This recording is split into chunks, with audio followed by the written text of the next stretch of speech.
जी हाँ, नमस्कार दोस्तों, मैं हूं नितेश यादव और आप देख रहे हैं नितेश भाई यूट्यूब चैनल। नितेश भाई यूट्यूब चैनल पे आप सभी का बहुत बहुत स्वागत है। तो आज हम बात करने जा रहे हैं सैया अरब गैलेना फिल्म के बारे में। इस फिल्म का फर्स्ट लुक जारी हो चुका है, आप लोग देख सकते हैं डिस्प्ले पे।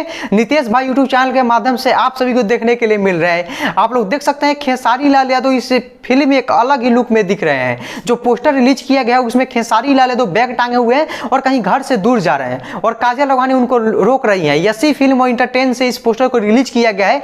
आप लोग देख सकते हैं तस्वीर में साफ तौर पर स्पष्ट हो रहा है। इस फिल्म का डायरेक्टर है प्रियांशु सिंह और इसका प्रोड्यूसर है अभय सिन्हा। और ये फिल्म बहुत जल्द आप लोग के बीच इसका टीजर और ट्रेलर देखने के लिए मिलेगा। आपको बता दें कि भोजपुरी की एक अलग ही फिल्म साबित होगी। और हम स्टार कास्ट का बात करें तो इसमें खेसारी लाल यादव, काजल राघवानी, अनारा गुप्ता जैसे बड़े बड़े स्टारों का आप लोग का इसमें जोड़ी एक साथ देखने के लिए मिलेगा। तो आप लोग को बता दें कि ये फिल्म अपने आप में बहुत ही बड़ा रिकॉर्ड कायम करेगा। तो इस न्यूज के बारे में आप लोग क्या कहना चाहते हैं जरूर कमेंट बॉक्स में कमेंट करें और इसी देखते रहिए भोजपुरी की सारी छोटी बड़ी खबरें सबसे पहले सबसे तेज नितेश भाई यूट्यूब चैनल पे। लव यू, धन्यवाद।